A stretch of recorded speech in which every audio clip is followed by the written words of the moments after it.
Бетонные бункеры среди скал, ветхие горные хижины и запах свежесваренного кофе. Раньше эти горы разделяли строгие границы, теперь маршрут объединяет людей, и путешественники стекаются в прекрасные горы, несмотря на все испытания. Это пики Балкан.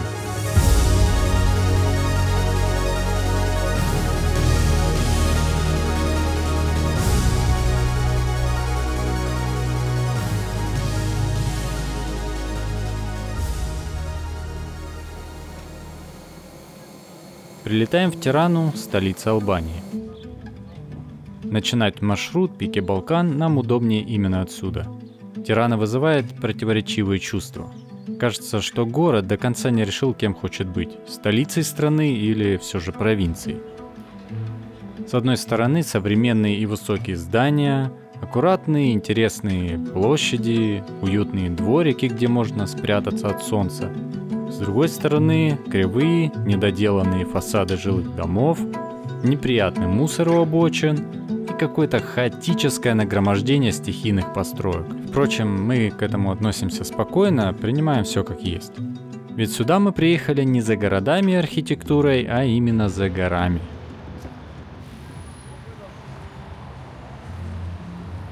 Первое дело после прилета к началу маршрута – купить газ. Без него, конечно, можно прожить, ведь по пути всегда можно будет купить еду, но это не наш путь. И, конечно, единственный в Тиране магазин с нужными баллонами закрыт. Начинаем обзванивать всех подряд, пытаясь выяснить, где вообще можно достать газ на маршруте.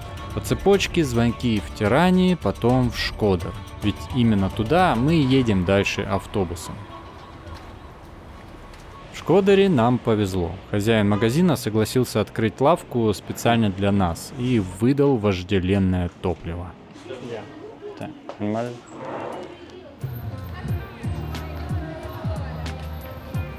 Шкодер – промежуточное звено между Тираной и началом маршрута. Понимаю, что хочется скорее уже уйти в горы, но можно сделать короткую паузу и пройтись по городу. Здесь спокойно, немного провинциально, но по-своему уютно и симпатично.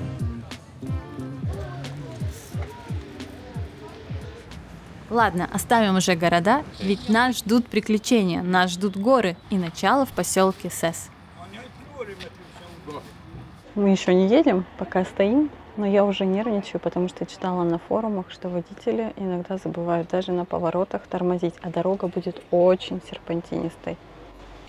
Ехали, короче, и тут водитель увидел, что мужик сломался, тачка сломалась. Он такой остановился, пошел ему советами помогать. Весь автобус, короче, его ждет. Людям надо в хайк, короче, успеть обратно до вечера. Ну, а он пошел помогать.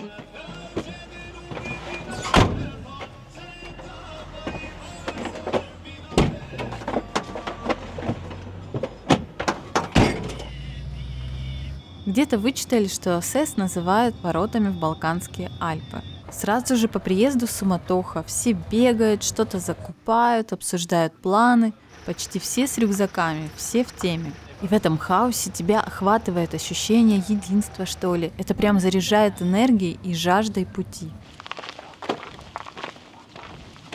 Маршрут пики Балкан – это достаточно молодой радиальный поход примерно 192 километра, проходящий по Северной Албании, Черногории и Косово, через суровые горные пейзажи и живописные долины. За все дни участники набирают около 10 тысяч метров подъема и почти столько же спусков. Это не прогулка, а именно испытание, особенно для неподготовленных, так как придется проходить по 8 часов в среднем по не самому простому ландшафту, почти всегда набирая свыше 1000 метров подъема. На маршруте часто ночевка в гостевых домах. Кемпингов и отелей в обычном понимании здесь почти нет. Но местные, заметив внезапный наплыв туристов, смекнув, стали быстро приспосабливаться. Перестраивают дома под жилье для туристов, обустраивают кемпинги на траве во дворе, и это явно не похоже на то, к чему они привыкли. Себя-то они жить в палатке не заставят. И правда, бред какой-то. Но окей, любой каприз за ваши деньги.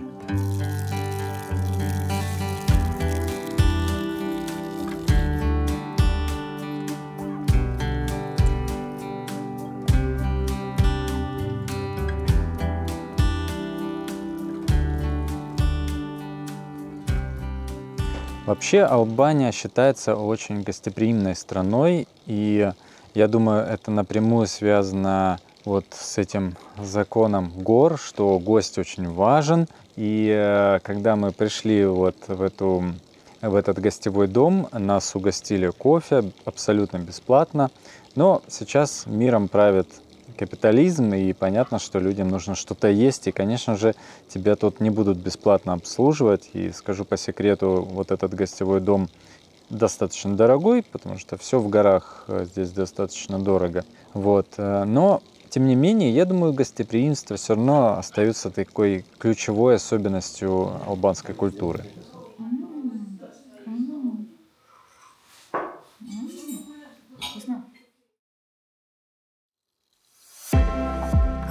Surprised, but I know I'm not over. You keep missing our fights, even though there's over. We had a fire, now we're watching it burn low. Isn't it time we go our separate ways? Not enough time, not enough time. I'm falling behind. I hate to separate my body and mind.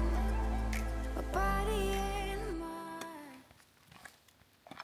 На участке между Вальбона и Сес, как раз по которому мы сейчас и идем, на этих самых популярных туристических тропах в октябре 2024 года пропал австралийский турист Камерон Твис. Он отделился от группы и не вернулся. Сбился с пути.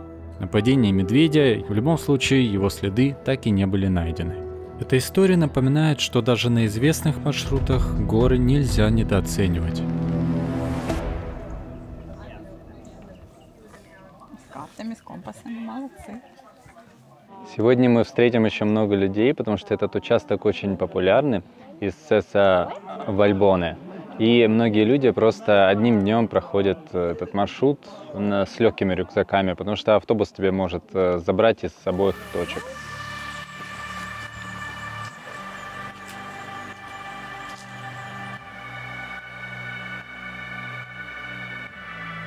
Мы идем среди гор, и нам уже очень хочется запустить дрон. Наверняка сейчас будут шикарные кадры.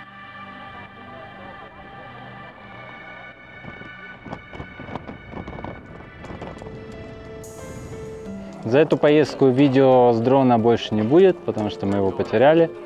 Он совершил экстренную посадку где-то в лесах на склоне. Я делал полет вдоль вот этого склона, и он боком врезался просто в ветки. Я не думал, что ветки будут настолько близко, деревья вообще какие-то. И, в общем, долго летел, хотел снять красивое видео. Получилось вот такие кадры. Последние, которые увидел дрон и, собственно, которые увидим мы в этом видео.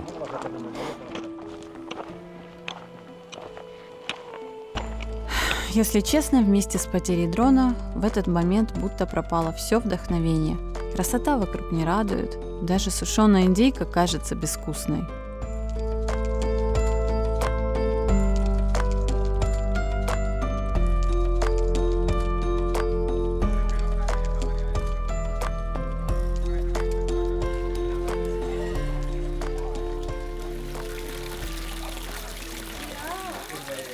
Мы так засмотрелись на этот необычный кофейный напиток, который здесь готовят, с такой обширной пенкой. Ну вообще, как можно сделать пенку в горах? Вот они как-то взбивают его в шейкере и что-то мутят.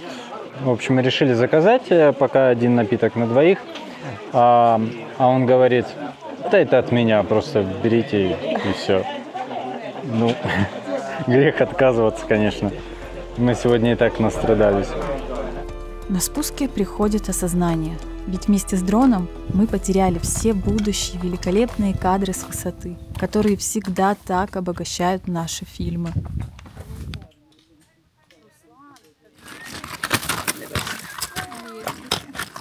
На этом участке нам попадались целые караваны груженных лошадей. Туристы идут налегке, а животные тянут рюкзаки, баулы и даже чемоданы. Ну блин, реально, кто берет с собой в горы чемодан? Ё-моё! Короче, я прямо осуждаю подобный подход. Хочется верить, что хозяева действительно следят за состоянием лошадок.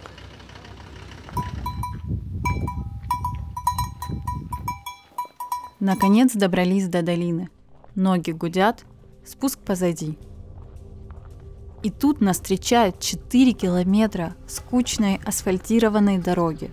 Тащиться по ней после тропы совсем не удовольствие.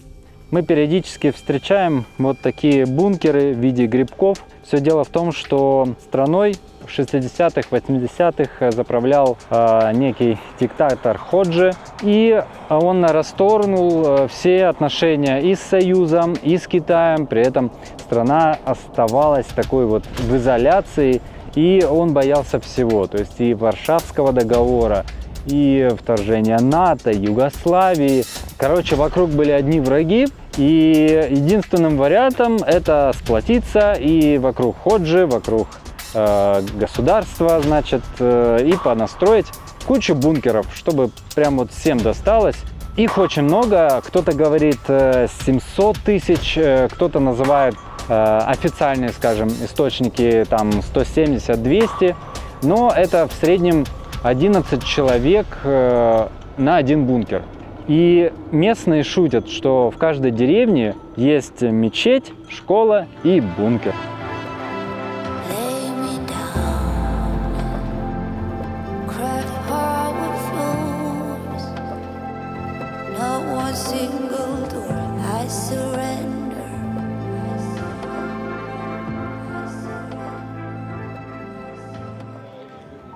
Короче, я все еще не могу отпустить ситуацию с этим дроном.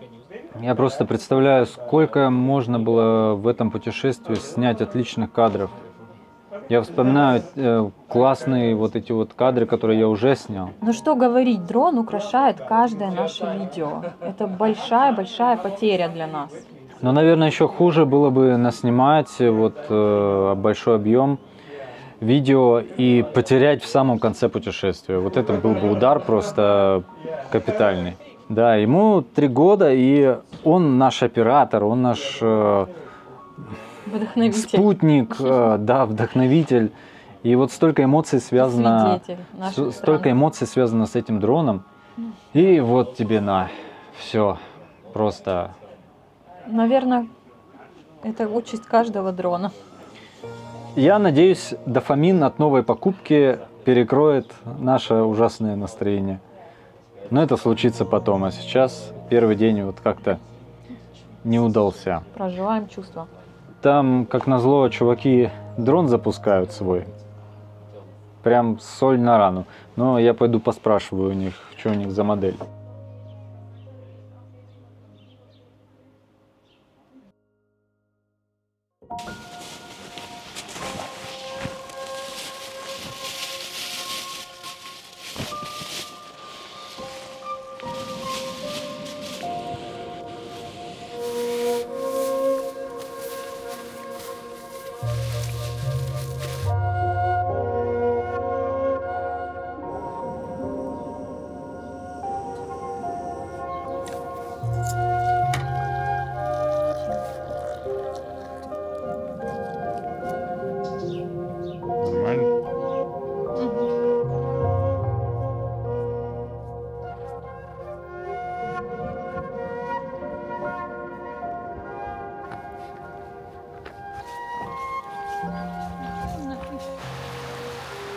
В Черемь ведут 2 пути. Либо через перевал и границу красиво, но тяжело, либо по долине легко, но скучно. Мы даже решили пойти разными дорогами. Юля выбрала вариант без страданий, но потом, конечно, передумала. На самом деле я просто беспокоилась за безопасность Руслана. К тому же оказалось, что люди все же ходят этой тропой.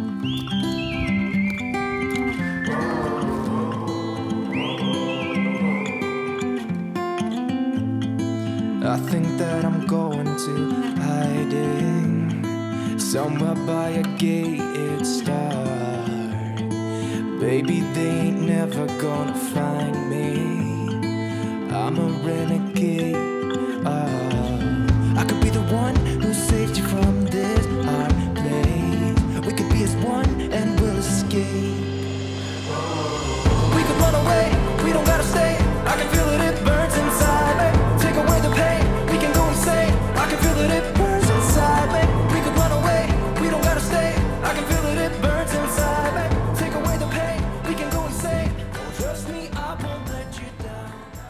Удивительно, но даже в таких удаленных местах в горах встречаются пастушьи хижины, где тебе нальют чай или кофе. Правда, задерживаться не хочется. Загон для коров рядом, а у них свое представление о свежем воздухе.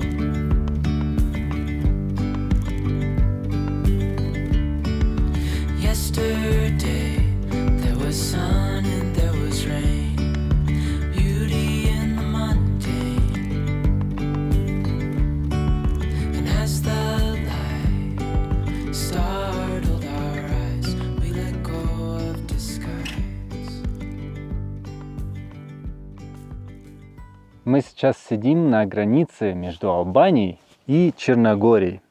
Ну, вообще история этих мест довольно интересная.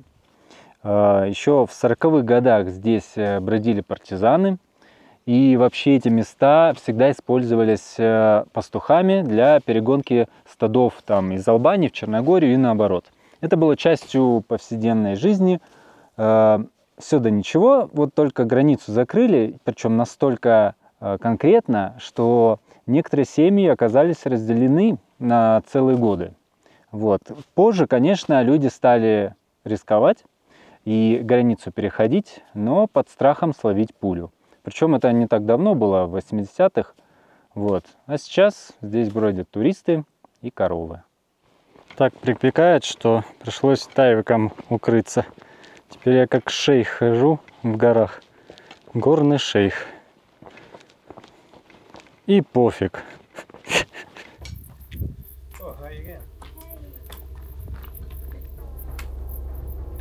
На карте эта пещера обозначена как ледяная. Конечно же, льда пока мы не видим, но здесь прям холодно. Вот прям уже, знаете, веет таким жестким холодом. И я не я, если я не проверю, не посмотрю, что там дальше. Там прям провал в черноту, как прям в фильме, когда они спускались в бездну, и там черти какие-то лазили. Наверняка там есть черти.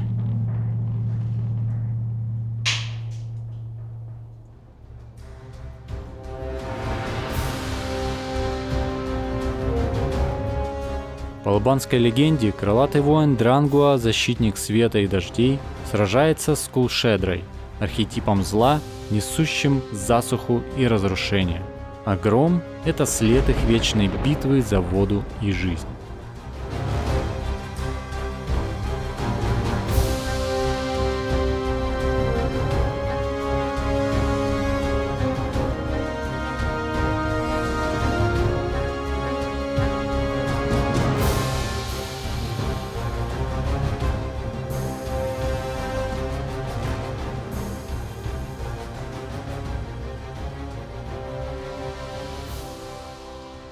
Сейчас был технически сложный участок, камни, прыгаешь, перелазишь. Некоторые участки приходилось очень аккуратно идти. И наконец-таки мы вышли на гладенький участок, где минимум камней. Это просто такой кайф походника.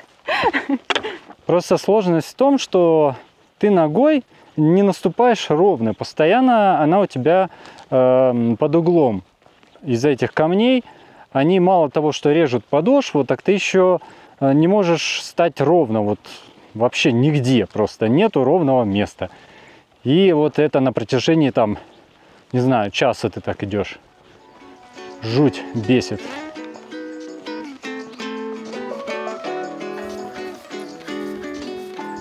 Снова переходим границу обратно в Албанию. Раньше бы так с рюкзаками мы бы не погуляли. И это буквально недавно, до 2013 года. Сейчас же для пересечения в один день никаких специальных разрешений не нужно. Что? Некоторые вещи становятся сверхценными в определенные моменты их ограниченной доступности. И для нас это горные кафешки, где наливают свежесваренный кофе, чай и холодную газировку. Пожалуй, это одни из самых приятных бонусов этого похода.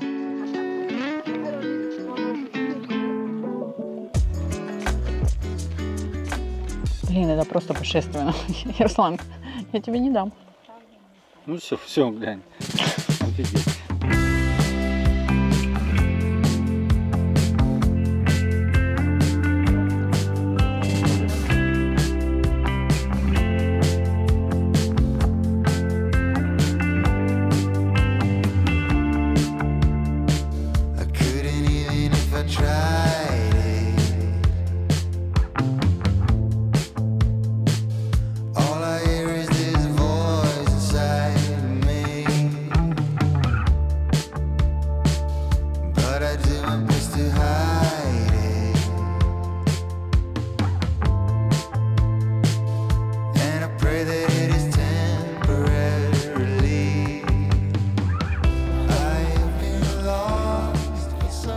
узнали, что когда-то главным законом этих мест был канун, традиционный набор правил и обычаев в Северной Албании, который веками регулировал жизнь местных сообществ. Самое интересное, что дом считался святым местом, и даже заклятый враг становился гостем, и кровную месть ставили на паузу. А у нас свой закон, закон похода. Так что ужин прекрасен, но нам нужно налегать на наши собственные сублиматы. Это так вкусно. Pulled pork meat rice. Это лучшие сублиматы, которые мы ели. Вообще в этом походе фильтр – это не что-то эксклюзивное, а скорее в некотором роде даже необходимость, потому что мы читали очень много сообщений об отравлениях. И это не из-за того, что местные там что-то подмешивают вам, естественно, или некачественно готовят, а из-за воды. Просто местные привыкли, им эта вода нормальная, а у многих с чувствительным желудком это может вызвать проблемы. Поэтому на всякий случай даже вроде бы с виду нормальную воду, проточную из речки, мы на всякий случай фильтруем. Просто, знаете, лучше перебдеть, чем потом валяться 2 дня в палатке в полуобморочном состоянии, как я в Азорах. Сидим, завтракаем, к нам подходит один из хозяинов, угостил нас, в общем, чаем и принес 2 яичка. Кушаем. Это еще в контексте того, что завтрак у нас свой, и мы, в общем-то, не заказывали ни ужина, ни завтрака, потому что нам еще свою еду нести. Вот. Поэтому сжалились, видимо, подумали, что какие-то нищеброды. Хоть яичко покушайте.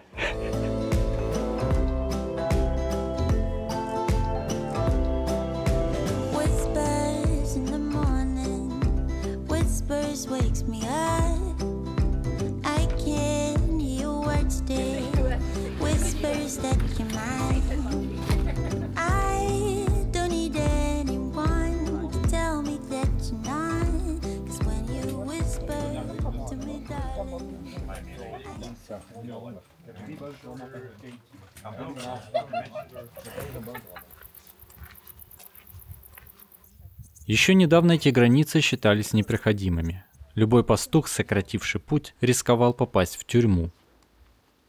Теперь здесь проложен международный маршрут, совместный проект 3 стран, ставший знаком примирения и доверия. Вот именно так и должно быть.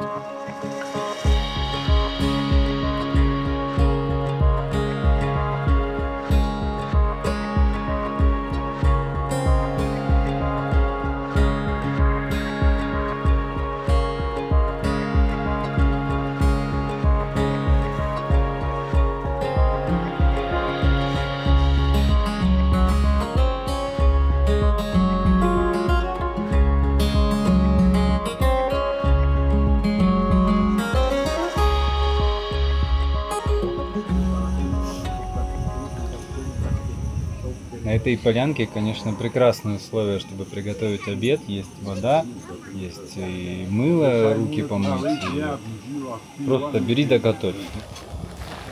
Как правило, на обед у нас сушеная индейка, сушеные овощи, перец и томаты. Ну и есть еще соленые томаты, но они не очень вкусные. Caught behind Venetian blinds, out of reach for the city lights. This ain't where I belong. Hey, look at me, man, what I've become. I've been running east, looking for a sunset, digging deep since '99. What I thought was gone was sitting in my pocket in plain sight all along. Дружок, ты меня пропустишь? Спасибо. Только не легайся. Мы дошли. Когда подходим к Добердоль с албанского Добрая долина, кажется, будто попали в Скандинавию. Те же мягкие холмы, короткая трава, почти нет деревьев. Пейзаж открытый, ветреный и видно все вокруг на километры. Зимой тут пастухам делать нечего, потому только снег и тишина.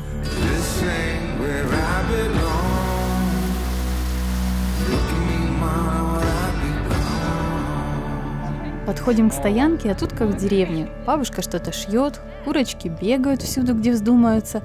Ставим палатку с отличным видом. Погода супер, настроение на высоте.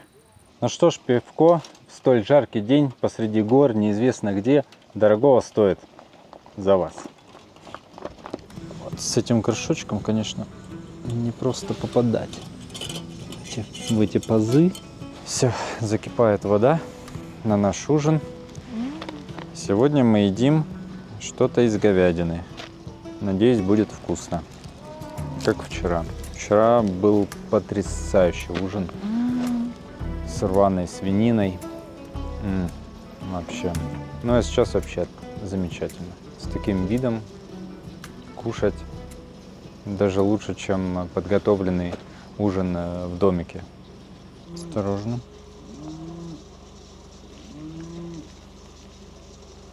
Что это?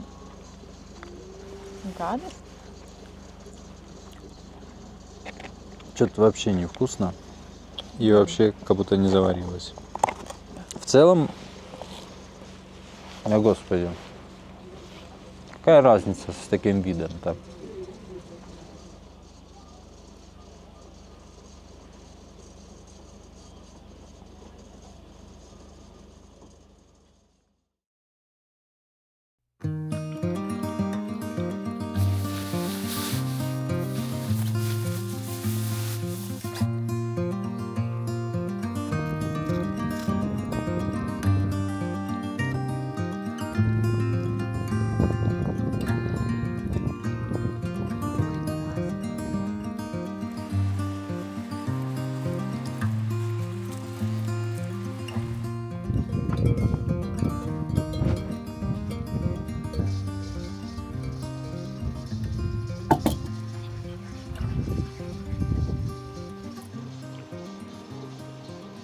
Сегодня мы вообще не выспались, потому что была плохой идеей лечь головой ниже уровнем, чем ноги. Думали, так будет лучше для ног, не будут отекать, но в результате мы скатывались в пропасть, и это было неудобно, мы вечно поправлялись, короче, не выспались. Но, с другой стороны, у нас сегодня ночевка на 1800, и мы вообще не замерзли.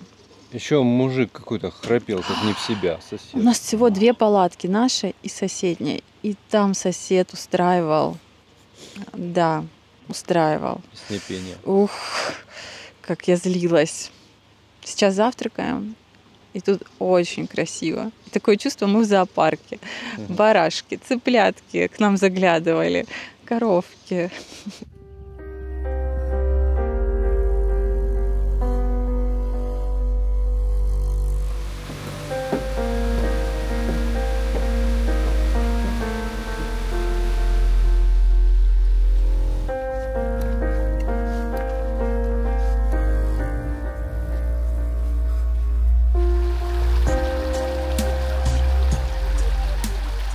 Начало маршрута выдалось довольно тяжелым. Во-первых, дорога к перевалу запутанная, непонятно, какая именно тропа правильная. Да и сам подъем крутой на 400 метров.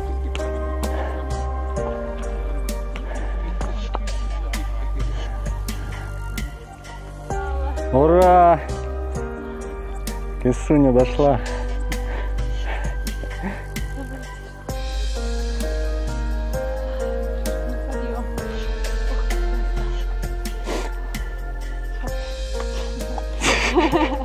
Усталость усталостью, но сфоткать надо.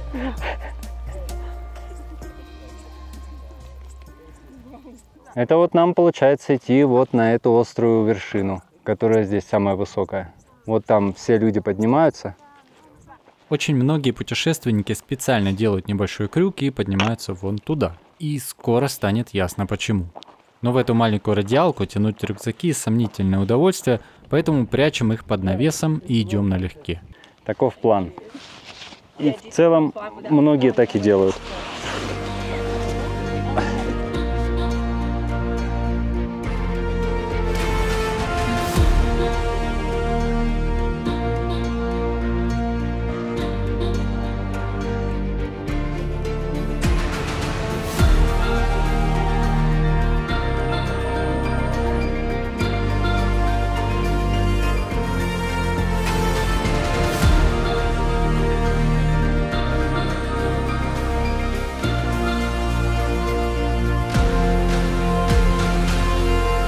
Итак, мы сейчас стоим в точке, которая соединяет три страны. Черногория, Албания и Косово.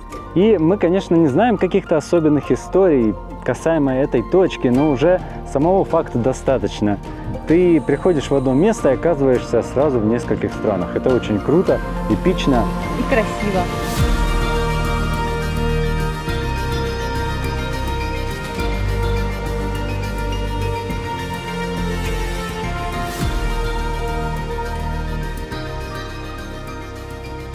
Юль, есть хочу, капец. Обычно отсюда уходят в сторону Косово, но у нас свои обстоятельства, так что этот участок мы пропускаем. Но удачи другим путешественникам.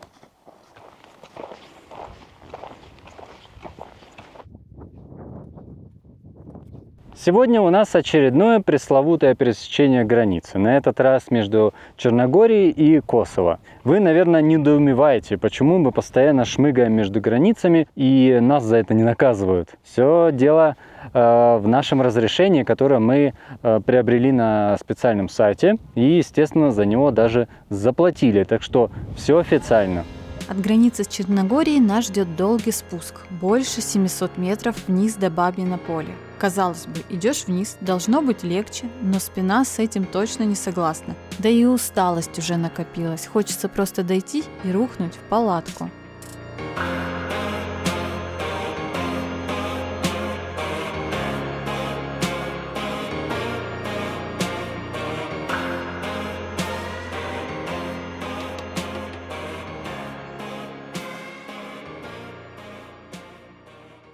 В общем, мы устали, наконец-то нашли наш гестхаус, хозяин был немного занят. И, кстати, он из Мюнхена, у него неплохой немецкий. Цены здесь загребущие. Я, кстати, даже не знаю, номер включался или нет, по-моему, даже нет. Номер 78 То есть ужин, евро. завтрак, душ, 30 что-то там евро с человека. Ну, то есть по сравнению с албанскими ценами это прям выход на Швейцарию. Вот. Но, в общем, мы устали, поэтому у меня тут пивко с жаркого дня. Сейчас нам сделают кофе, какой-то десерт. В общем, отдыхаем.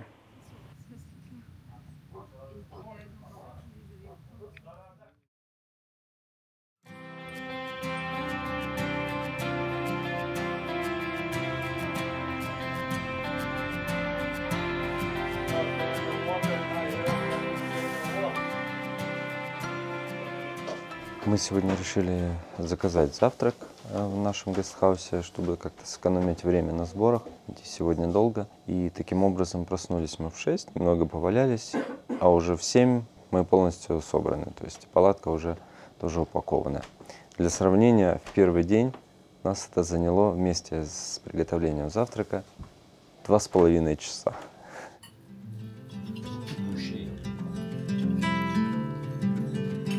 Close your eyes, hear the voice within calling.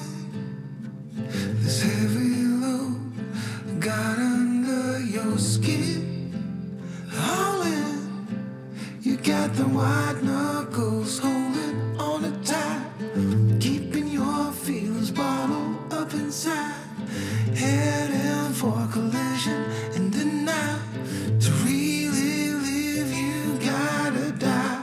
Breathe in, breathe out. Hey, come alive. Breathe in, breathe out. Look at the colors, colors, colors. Right. Тима хороший, давай, давай неси, неси давай. Орёте. А что ты не принес мне палку? Что ты не принес? Это, блин, мелкая гадина прокусила мне штаны, играясь. Блин, этим штанам, я не знаю, лет 7, если не больше. Это самая офигенная вещь из нашей одежды. Вот клянусь. Легкие, сохнут быстро. И в Декатлоне таких больше нет. Продают какую-то шваль сейчас. Вообще капец.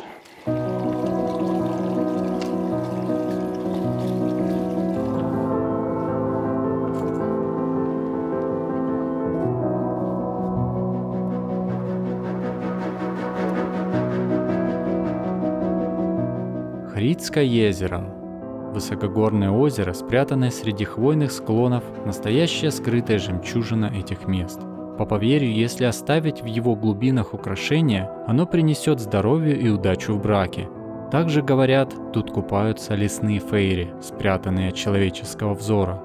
Конечно, это уже из разряда местных баек для туристов, но главное здесь другое. Здесь по-настоящему красиво. Настолько, что начинаешь верить в чудеса, даже если не хотел. Очень атмосферное место, и это первое озеро на нашем маршруте. Хочется сидеть, смотреть, втыкать, и все. Но нам надо идти.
Во время спуска случается неприятное, внезапно начинает болеть колено. Обычно я стараюсь идти аккуратно, не торопясь, но, видимо, накопившаяся усталость дала о себе знать.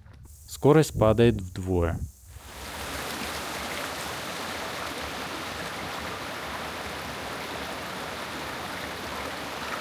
По дороге нас заманивают в единственное, наверное, по пути придорожное кафе, да, мы особо и не сопротивляемся.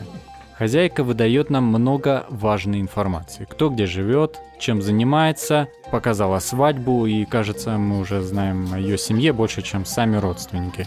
Very good cake. Natural cake. Okay. Hvala puno, thank you. Пойдем, Юль. Thank you. Очень общительная женщина. Очень. Нам не удалось поговорить друг с другом, а вот с ней все разговаривали. Кажется, удача на нашей стороне. На длинном и унылом спуске нас подбирает местный сотрудник национального парка. Прыгнула просто в эту машину. Подвезли то, что надо для больного колена. Нет, все благодаря гостеприимству местных жителей. Впереди Плав. После пастушьих деревень он ощущается прямо-таки цивилизацией. Плав – самый крупный город на нашем пути. Спокойный, тихий и очень мусульманский. Самое старое здание здесь – мечеть 1471 года с красивым деревянным минаретом. Еще тут есть большое озеро с эпичным видом на горы. На первый взгляд Плав провинциален, но местами в нем даже чувствуется какой-то вот альпийский вайб, будто это небольшой Шамани. Так что побродить тут оказалось вполне приятно.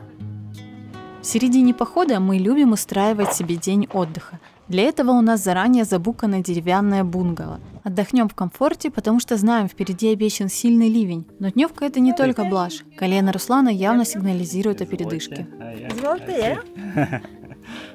What is this? Yes, Montenegro say хвала. Все, с этого момента в Плаве мы только чилим, отдыхаем, успокаиваем наши связки, колено и прочее. Мы приехали в замечательное место, называется Камп Лакси, да? И мы настоятельно рекомендуем прямо вот здесь остановиться, если будет возможность. Очень дружелюбные и Хозяйка нам принесла вот морс, кофе. Вы даже не поверите, цена 20 евро. Я, наверное, думаю, они сделают выше. Но это бунгало, которое, знаете, в любом другом месте бы стоило 200 евро. Да, вот оно серьезно. очень хорошо выглядит, я имею в виду, действительно на уровне. Прям и хозяева классные.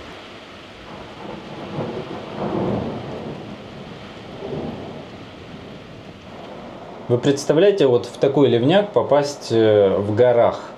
Молнии сверкают, ветер жуткий, ливень.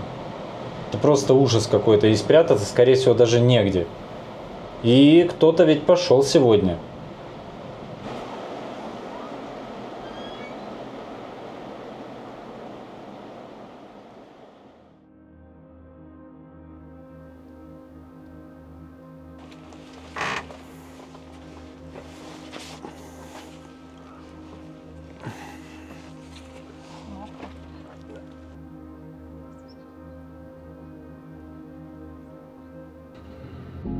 Часть участка, по которому мы сейчас идем в Черногории, лежит в горах, которые здесь называют Проклетие, сербского «проклятые горы».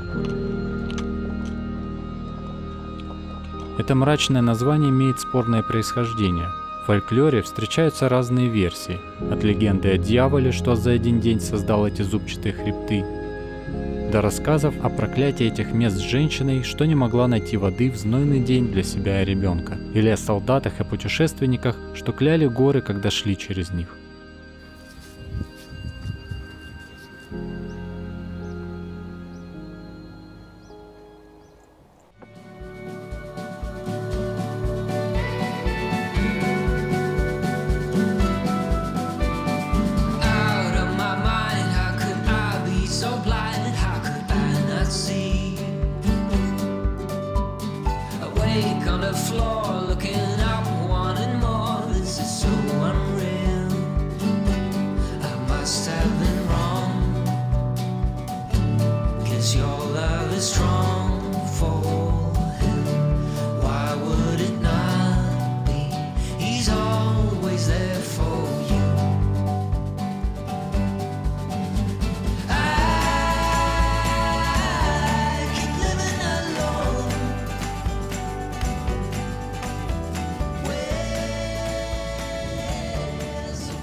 Пока что, наверное, из всех мест здесь вот прям самое живописное. Вот прям настолько все красиво, разнообразно. И леса, и горы суровые, но и самое ветреное место.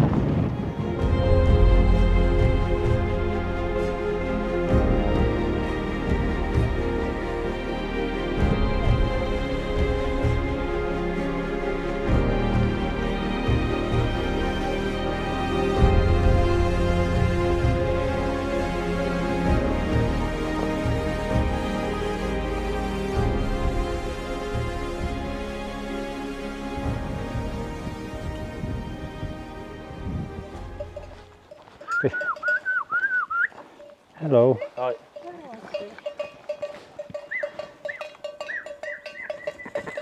Ой! Собака их позвала.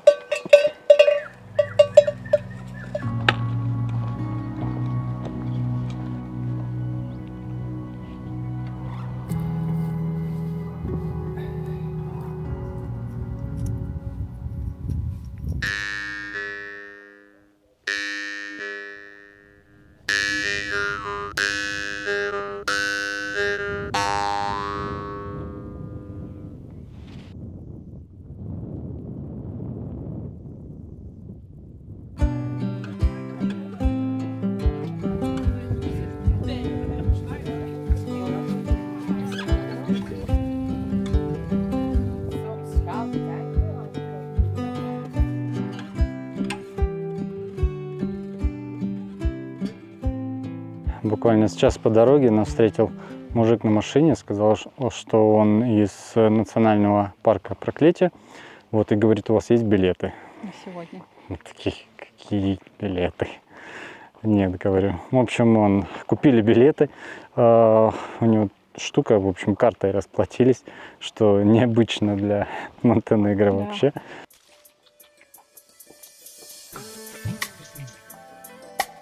Ночуем сегодня в гостевом доме семьи Дедуши. К хорошему быстро привыкаешь, останавливаемся в деревянном доме. Раз уж цена за бунгало почти как за палатку. Тем более завтра нас ждет длинный путь по горным долинам, и лишние полчаса сна вместо сборов точно не помешают.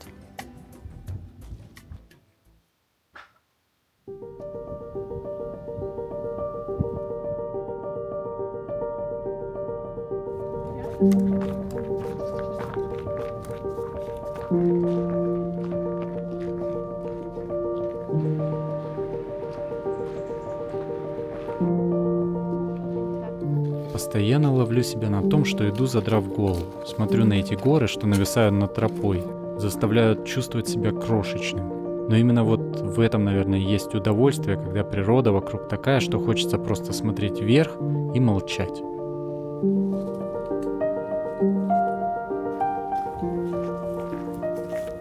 Сегодня у нас очень интересный маршрут. Мы будем проходить словно через каскады долин. То есть несколько таких уровней, и на каждом будет что-то такое приятное, интересное. Вот, например, вот здесь вы видите такую зеленую лужайку. Это на самом деле высохшее озеро. И там даже есть дорога через него. А вон здесь вот эта маленькая пупырка, это такой местный Матернхорн.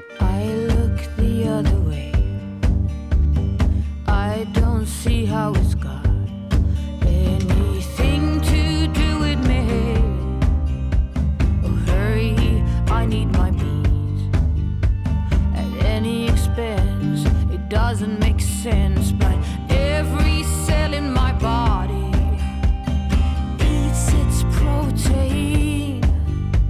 Oh, grass is only for cows and rabbits that don't know how to kill and conquer, to win and rule. Oh, it's what we learn at school.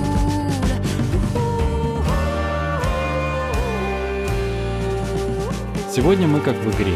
Новая долина — это новый уровень, но сначала надо преодолеть препятствия в виде восхождения, так что потихоньку получаем новый опыт и в награду потрясные виды вместо золота. Странные камни, вот эта вот порода, очень похожа, как будто здесь стояла крепость и разрушилась.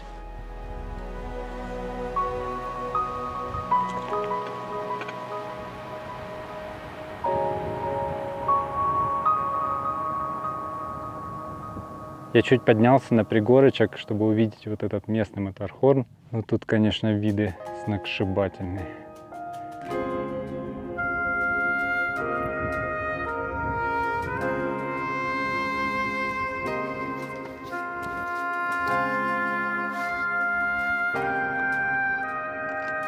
Мы как никогда ближе к концу нашего маршрута. Ну и к его же началу, собственно говоря, городок Сес. Нам нужно спуститься на 850 метров, и мы вернемся к истокам.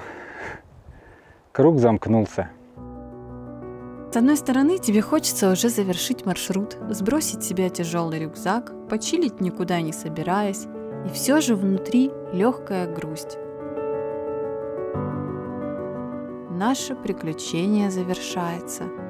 Но пока на этом бесконечном спуске думаешь скорее, когда уже выйдешь на нормальную плоскую поверхность. Ну что ж, мы пришли. Честно говоря, еще совершенно не поняли, что произошло. То, что мы завершили вот этот вот огромный круг из километров скал, спусков, подъемов. Мы просто даже не успели еще кофейка выпить, ни напитка какого-нибудь, устали. Но пока свет хороший, надо... Сразу поставили палатку. Да, надо поставить палатку, надо выполнить свой блогерский долг и подвести какие-то важные итоги, наверное. И, честно говоря, вкратце, поход офигительный. Маршрут супер классный. И нам он напоминал и Норвегию, и горную Швецию, и горы Швейцарии. Причем на самом деле напоминал. Ну, я думаю, вы сами все уже посмотрели. А кафешки какие? такие деревенские, простые, но там очень вкусный кофе, очень холодные напитки, в которых ты так нуждаешься в ту секунду. Ну, представьте, вы идете, блин, в горах, непонятно где, среди скал, тут хоба такая хижина с напитками, с кофе, ну, грех не воспользоваться. И хижина не баварская и не швейцарская, ну, вы сами видели, да. Ну, а вы все знаете нашу страсть к напиткам в ходе различных походов. Короче, ребята, спасибо всем, кто досмотрел это видео до конца, вот до наших этих разговоров. Советую лично пойти в этот маршрут, он классный, он действительно не хуже, чем, например, вокруг Монблана. Ходите в походы и берегите свои коленки. Ну и подписывайтесь на канал, естественно, пишите там вот эти вот комментарии хорошие, плохие вообще, какие хотите. Оставайтесь с нами, пока. Так, нормально получилось? Звук. Давай еще. Сейчас. О, вообще, вот прям по душе пошло. Вот прям вот вибрация. Фух, душ — это просто что-то божественное. В походе просто идеально. И это просто лучшее, что может случиться за день.